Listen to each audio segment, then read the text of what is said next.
Chief minister வந்து திரு விஜய் அவர்கள் ரொம்ப சாதாரணமாக ஒரு பொது ஊழியரை போல டிஃபன் பாக்ஸில் சாப்பாடை கொண்டு வந்து தலைமைச் செயலகத்தில் வச்சு சாப்பிட்றாரு அப்படிங்கிற அந்த ஒரு நெரட்டிவையும் அந்த ஒரு இமேஜ் அது அப்படிங்கிறது பின்னாடி அது வந்து மிகப்பெரிய ஒரு பொய் என்பதும் வெளிக்காட்டப்பட்டது.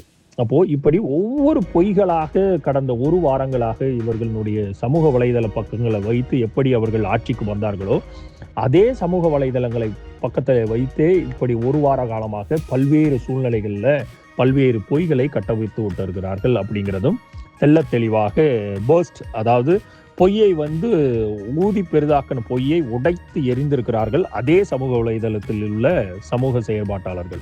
இது போக கடந்த ஆட்சி காலங்களில் செய்யப்பட்ட திட்டங்கள்லையுமே வந்து ஸ்டிக்கர் ஒட்டக்கூடிய அந்த பொய்களையும் பரப்புனது தாவேகாவினுடைய சமூக வலைதள கும்பல் அப்படிங்கிற ஒரு குற்றச்சாட்டு எழுந்திருந்தது. ஏன்னா திரு விஜய் அவர்கள் வந்து யூபிஎஸ்சிக்காக ஃப்ரீயான கோச்சிங் சென்டரை ஆரம்பிச்சிருக்கிறார் அப்படிங்கிற அந்த ஒரு செய்தி பரப்பப்பட்டது.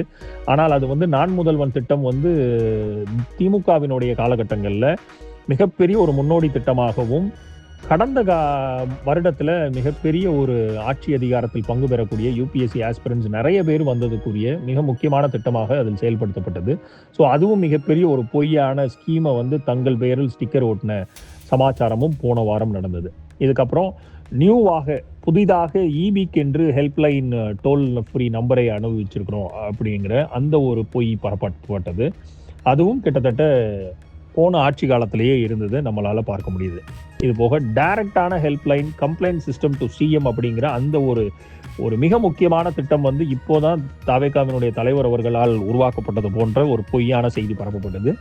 அதுவுமே கிட்டத்தட்ட உங்களுக்கு அனைத்து இந்திய அண்ணா திராவிட முன்னேற்ற கழகத்தின் ஆட்சி காலத்திலேயே வந்து அது உருவாக்கப்பட்டது. அப்போ அதே மாதிரி நியூ சிங்கப்பெண், அந்த சிங்கப்பெண் படை அப்படிங்கிற விமென் சேஃப்டிக்காக உருவாக்கப்பட்ட திட்டமுமே வந்து ஒரு மிக முக்கியமாக தாவேகாவினுடைய ஆட்சி காலத்தில் தொடங்கப்பட்டது அப்படின்னு சொன்னா கூட அது மிக முக்கியமாக பிங்க் பேட்ரோல் அப்படிங்கிற பழைய காலத்தில் இருந்த ஒரு திட்டம் தான். அதை அம்மையார் ஜெயலலிதா அவர்களும் திருப்பி வந்த பின்னாடி வந்து திரு ஸ்டாலின் அவர்களும் அதை எக்ஸ்பான்ஷன் செய்ததும் எல்லாருக்குமே நினைவு இருக்கலாம். இந்த ரீல்ஸினுடைய முழு வீடியோ த லீடர்ஸ் தமிழ் யூடியூப் சேனலில் கண்டுகளியுங்கள்.